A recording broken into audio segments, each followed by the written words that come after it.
if you remember, once we've downloaded the file, all of these CAM softwares, they need to start from the CAD geometry because we want to work with the CAD file. So we need to go to the open and open the part. If in case you don't see the file here, okay, I will show it to you quickly. Because it's not the .prt file. So what you need to do, you need to go to the all files and make sure the file is in here. .pr is for solid edge, and if you click on that and you click OK, it will try to open it and also convert it to the .prt file, but I already have it, so I can continue with that one. If you want to see where you can get the file, you need to go again. We'll go ahead from the beginning. You go to the module homepage, you go to the computer aided manufacturing. And also it's the unit 3.1. And it's this one, clamp plate geometry model. So please open the file. I assume you already have the .prt file because we already converted it last week. If not, just open it the same way I've done it for you.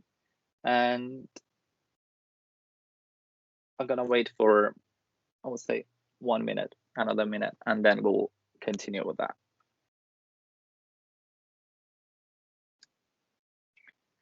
Okay, so once you download the file, please open it in the same way that I told you.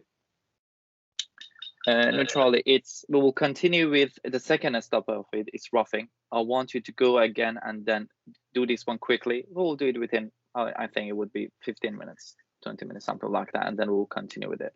No, it would be the second stage. We will go for these roughing.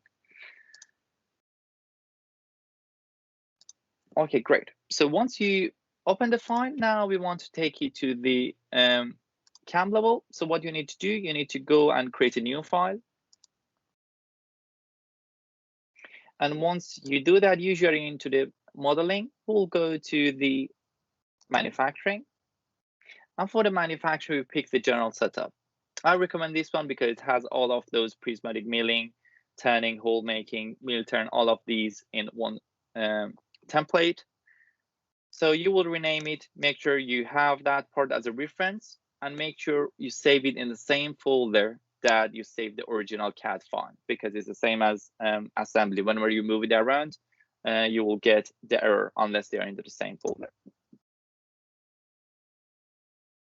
Great. So you know that once you click on here, you would be able to see the programming order into the operation navigation. Next to it is the machining tool. You will see that you have a series of the pockets, it's in one carrier. And also you have the machining coordination system and also the workpiece.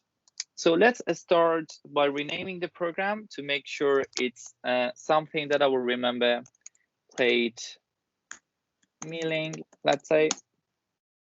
We've already done that. So if in case you're watching this video and that's the first time you're seeing this video or this tutorial, this part of the tutorial, make sure you go back to the original videos because I don't explain what's the reason of doing these. So we had 3 hours into the first tutorial that we covered these. Okay, so I already know that what's the name of my program. Do you know what was the next step? What I'm supposed to do? You can type it in or you can switch on your mic and say it to me. So once we open the file, now it's into the computer-aided manufacturing sections and environment. I already have the NC program. What I need to do next? Is it the coordination system? Awesome, great. Yes, so the machining coordination system is not set yet, so it still is set based on the CNC machine. What I need to do, I need to go to the geometry view, double click on the machine coordination system, and make sure you put it where we want to start. I want to put it into the corner. For this tutorial, it is 130, 130, and Z0. And also make sure the safe clearance set as 10. So it's always whenever there's a non-cutting move, whenever I'm not cutting, and the actuator of the machine is going around, there's always a 10 mil difference. So I don't cut anything from the part accidentally. So we'll click this one, okay. The next one is defining the workpiece that I want to work with. So I need to double click in this one and I need to specify the part. The part is this one, so we'll click on that, we'll click OK. I have to tell the machine what's my raw material and how much raw material I have, or let's say a blank or block of material. So that what I will do, I will click on this one, the blank geometry, and make sure from the geometry I check it and change it to bounding block, so I would have the block of materials. I don't want to do any operation on the side, it's only on the top, so I will add the material on the top for 5 mil. And you can see for the 5 mil on the top, I have the material. I'll click OK. Then I have to define the material of the these part or the raw material, and let's change it to aluminum or whatever the material you're looking for your part, and click OK. So we already have the coordination system, as your friend mentioned. We already defined the workpiece. So now these are the few sequences of things which will repeat for today's tutorial as well. So for any operation, what's the first thing you need to do once you've defined everything? So everything, the setup is ready to go. What's the next step? How I would be able to manufacture this one?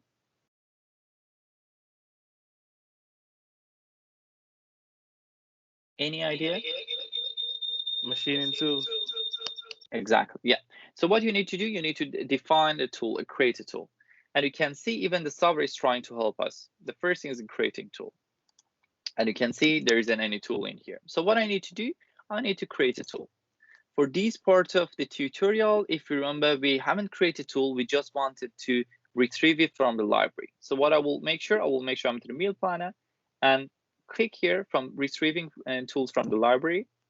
And I will go to the milling and I will pick the face milling indexable because I want to do operation on the top and it's the face milling operation I want to create. Into the face milling, I don't define anything. I want to retrieve it. So what I will do, I just click OK. I don't type anything.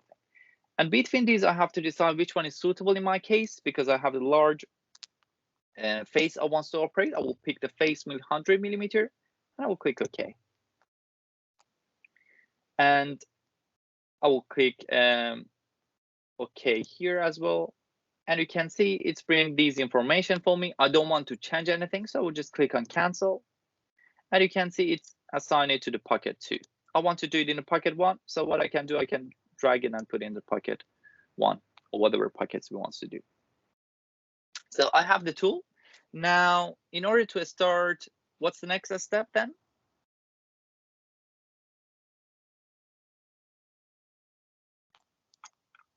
Any idea? So I already created a tool. What's next?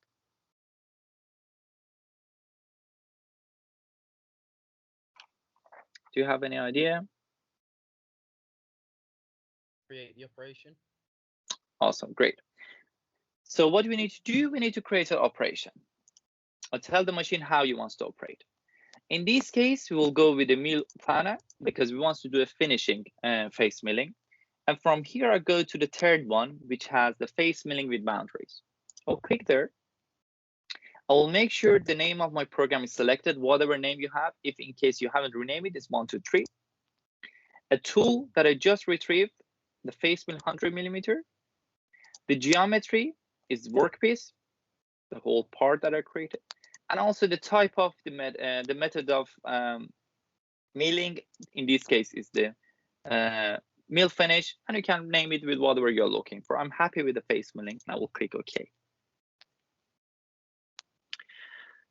So what I need to do, I need to make sure the part is selected, good. But still, I haven't defined where I want to cut. So what I need to do, I need to specify the face boundaries. I click here, and I just pick the top one. Make sure the face was selected, and I pick the top face, and I click OK. So in terms of this area, the geometry, I've defined everything. I'm fine with that. And next, what I need to do, I need to make sure the method I'm doing is a mill finish. And the kind of the operation I want to do, the cutting pattern. Let's go with the zig, which is a one directional cut for these. And then once we do the optimization at the end of today's session, we'll come back to that one. A step over, I'm gonna keep it as the percentage of the tool flat. And I will just change the feed and the speed. And if I remember correctly, it was the 500 for SMM and it was 0.08. Let me see whether it was, I think it was that one. Yes. And I'll make sure click on the calculator next to it. So we'll get the spindle speed automatically and I'll click OK. So everything is fine and I'll click on the generate. And you can see it's created the cutting path for me. And if I want to check it, I can go to verify. Either replay, which shows the 2D or the 3D version is fine. Let's do with the speed 2 and I will click on play. You can see how it's trying to remove the material from the part. I think for the one who practiced it last week, now they realize it's quite simple. If you know the number of things you need to do or the sequence of them as well, it will make it quite easier and straightforward.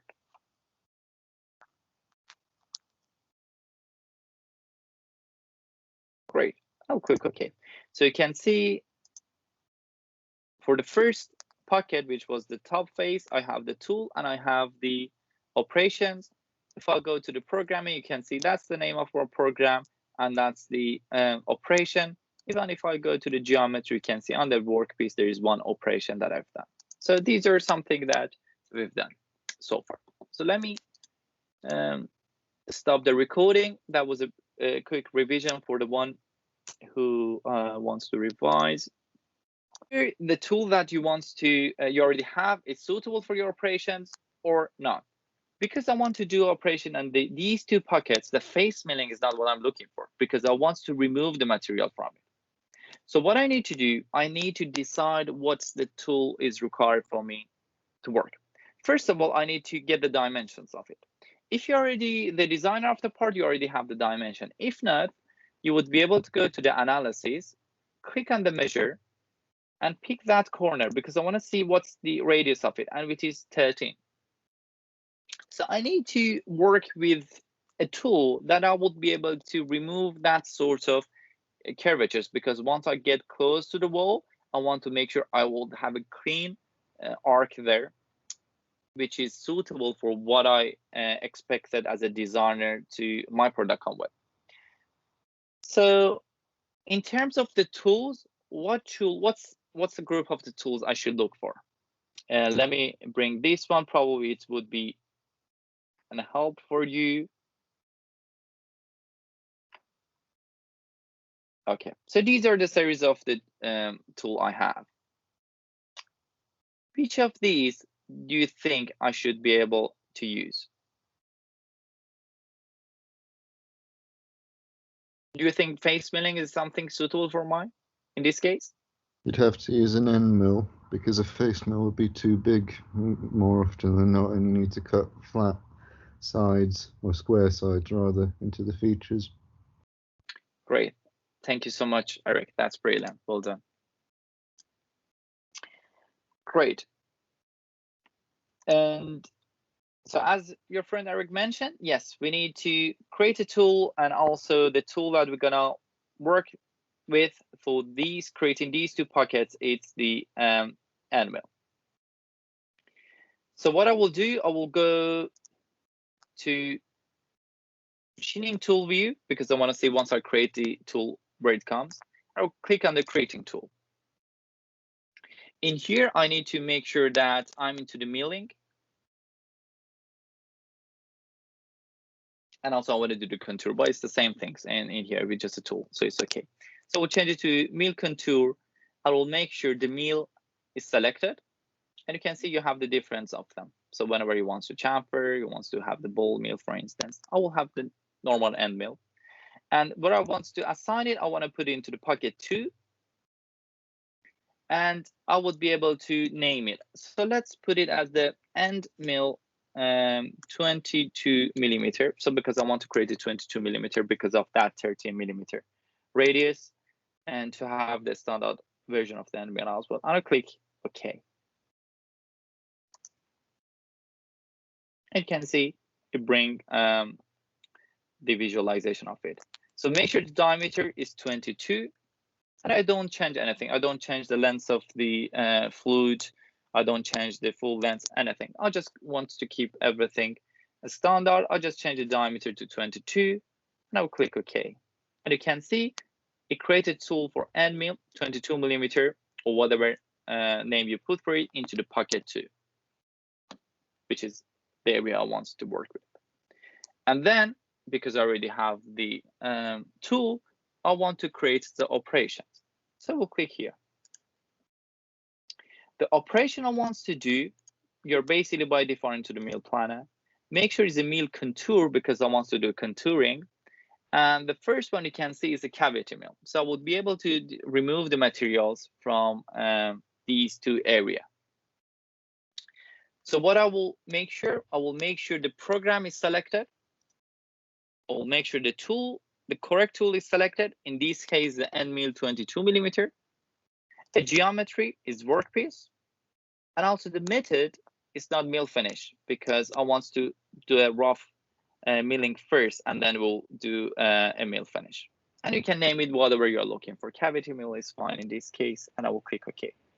So make sure, okay, Adam, I will do it one more time. Make sure you do that, and I will click OK. So let me cancel it, so I would be able to create the new tool. If you want to get rid of these, you would be able to just right click on it and delete. You go to the creating tool. You make sure from the mill planner, you're in mill contour, but it's the same things. For the tooling is the same things, to be honest. Make sure the mill is selected. The pocket you're referring to, in this case, the pocket 2, because pocket 1 was the face milling operation, and a name. I want to call it end mill 22 millimeter, so I can easily find it, and I click OK.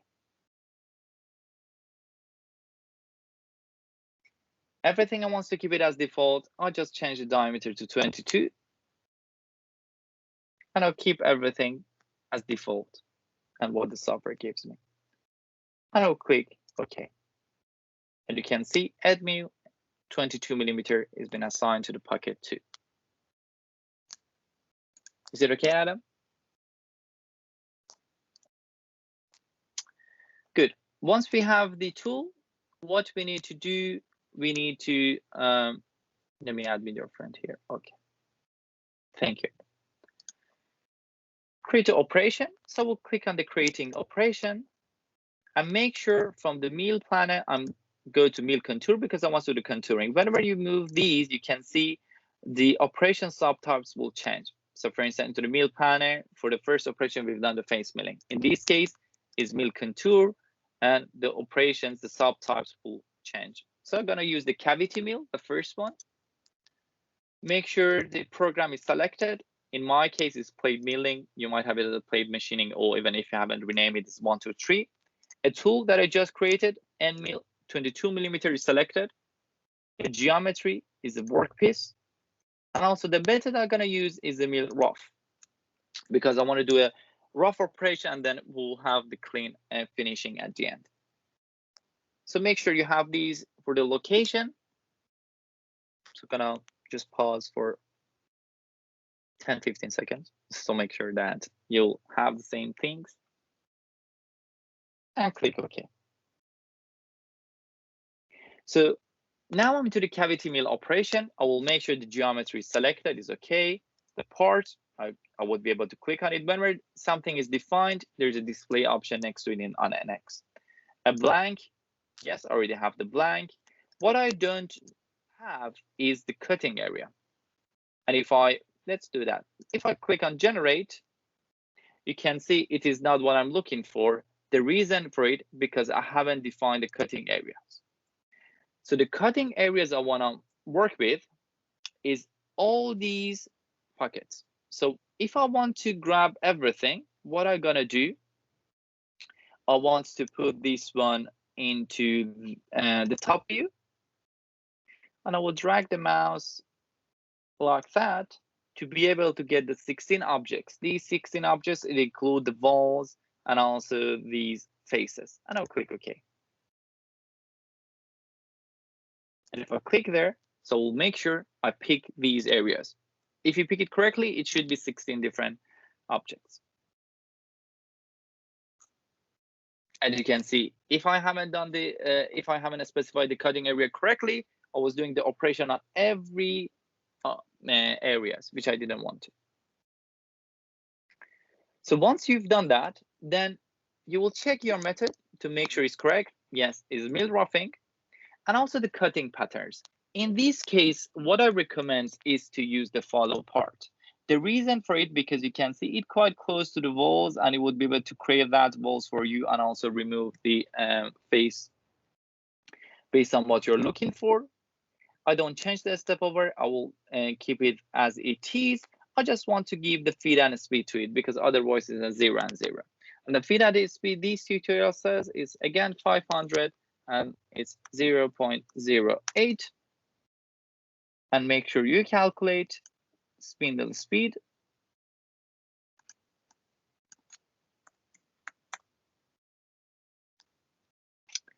And this one should be 500. Let me see if I, yes, okay. Yes, that seems to be correct. I'll click OK. So everything now is ready. I will be able to click on generate, and you can see it now does the operation inside the part. And let's go with the verify. Maybe put it into the isometric so it gives you a better idea. And let's see how it does it.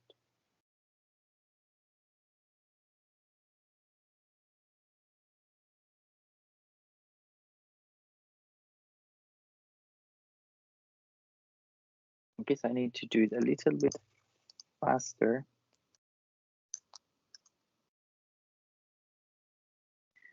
So while it's doing that, you can see I'm keep moving between these two pockets, which gives me a few non-cutting times about it. And I would be able to save more time if I just do one pocket and go to the other pocket. Do you know what's the reason I will do these two pockets at the same time? Any idea why I haven't done the operation on only in this area and then I will move to the other area? Do you have any idea what's the reason for it? Yes, Eric. It keeps a consistent Z height for the tool, which means that it doesn't have to reset to 0 on the Z after doing one of the pockets. Exactly. Thank you so much, Eric. Yes, that's the reason for it. So you don't need to have a setting zeros for the Z. So you make sure actually will continue for the operation. And also there, if you work into the workshops, you can see lots of technicians that prefer this method, because you don't put pressure on one area of the part. So you will just balance it as well. So you will do the operation on the two sides so it doesn't break, especially whenever you have the low thickness. Sorry, what exactly are we doing? Are we making another tool thing? Because I need to. Okay, I will explain it to you quickly. Yes. Okay, thank you. Let me click OK, and I will click OK on this one. And you can see for the pocket 2, I already have the tool and I already created the operation. If I go to the name of the program, you see the first operation was face milling, the second one was the cavity mill. Right, do I go and create a tool then? Or yes, I will show you too quickly. Okay, can you just show me what? Right, so what sort of tool is it? A mill planer or something? Or... Yes, and it's an mill. And you can see them here, but I'm just doing that because I want to make sure that once the people are gonna watch the recording is complete. And you can see the operation here. So let me pause the recording and I will do it one more time for you, Cole. And the plate milling, we already created the face milling, we already applied the cavity mill. So we've done the operations for the face milling and we've done the pocket roughing as well. So what I want to do, I want to start working with the pocket flooring. So I want to do operation on these floors. So what I want to do, because I want to specify to the machine, only I want to operate in here. So don't go to any other areas. I need to create a new geometry. So what I will do, I will just go and click on creating a new geometry. Make sure I will pick the first one, the mill panel. And from here, I will move and go and pick the milling area. And make sure that geometry as a reference is workpiece is selected. And you can rename it whatever you're looking for. Milling area, I think, is a good name in this case, and I will click OK. So what I need to do, I need to tell the NX that what's the cutting area you want to operate. So I need to specify the cutting area. I will click on this one, and I will pick this face and that face as a floor, as a cutting area, and I will click OK. So once I've done that, I need is to. this the operation we just did, the geometry? Yes, yeah. Okay. And then I will click on the specify walls, and I'll select the walls that closed these floors. I'll do it for these area as well. So if you've done it correctly, you should get the 11 objects, same as what I've done for this part. And click OK. So you've done everything in here. You already know the part.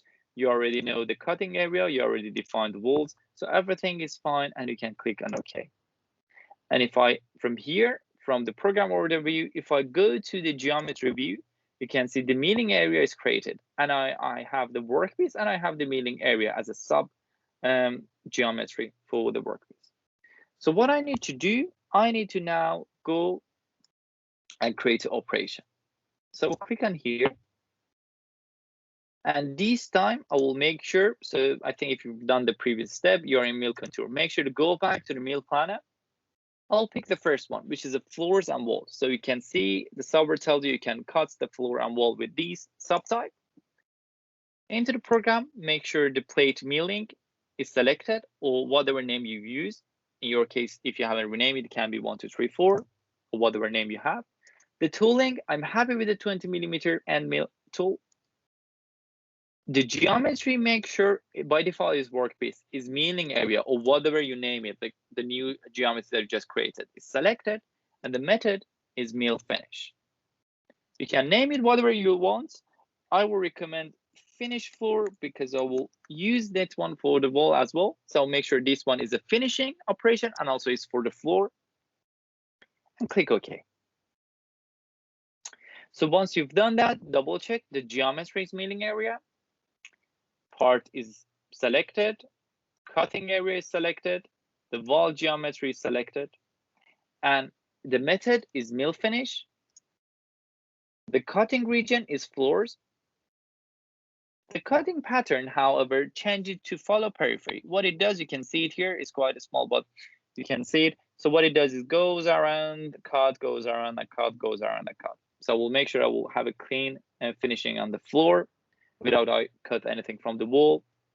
But I have to specify to the machine, make sure you don't remove anything from the wall. So what I need to do, I need to go to the cutting parameters, click here, and from the first tab, the strategy, I need to go to the stock and make sure the wall stock is 1 mil.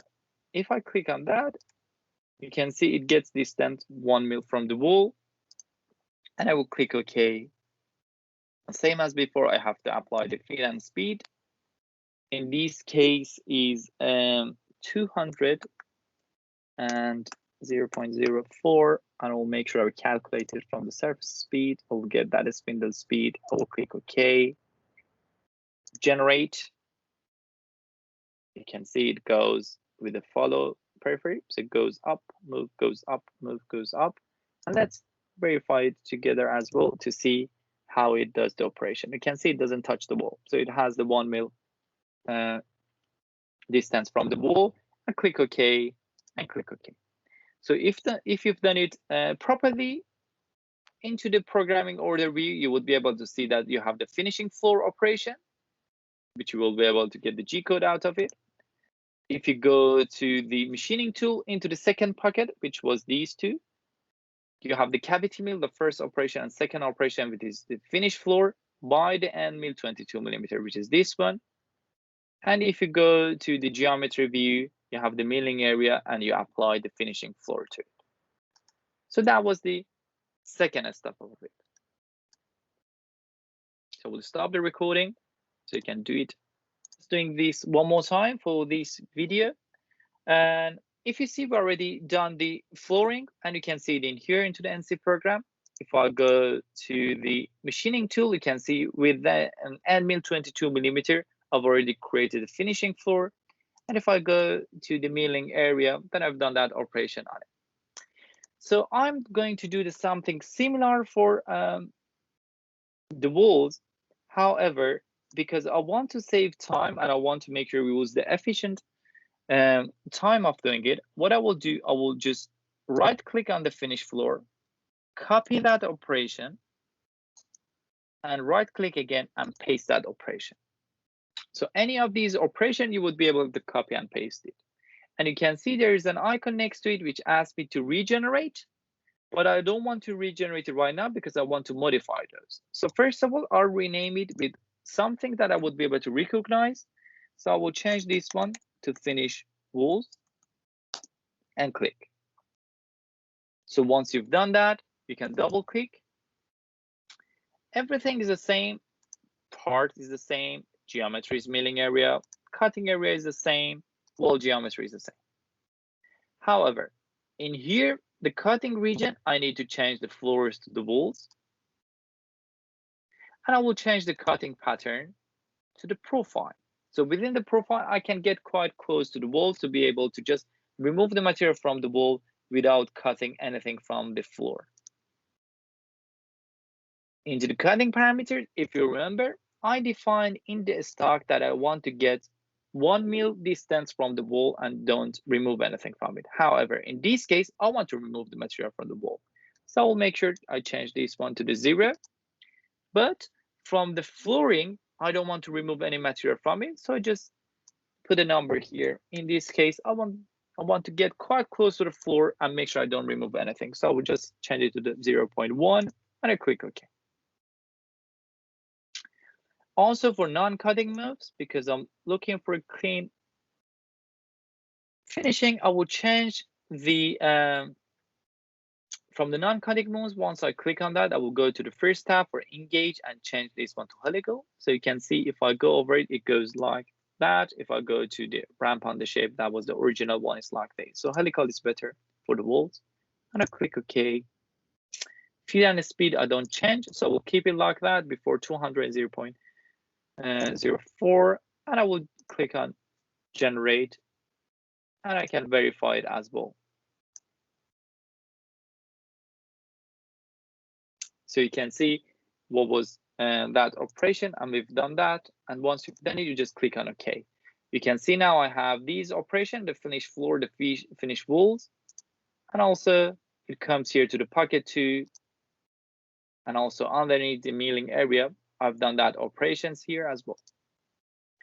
So this is something I was just showing to you guys, that once you finish this operation, you can come back here to think about it. Okay, you spent some time and created operations.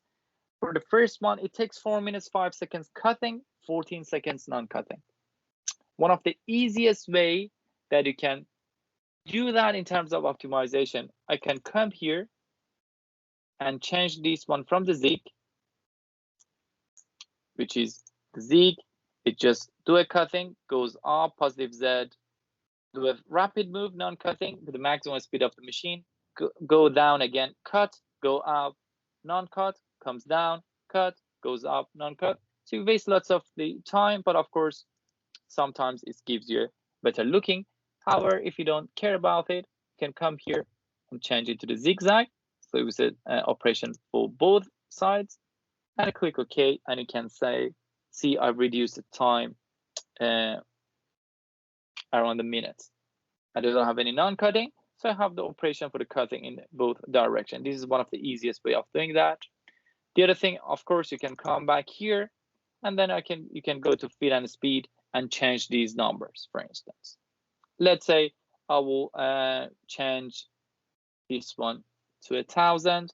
So this is just a number. This is not the correct way of calculating these numbers. And then I will, let's see what if I do that one.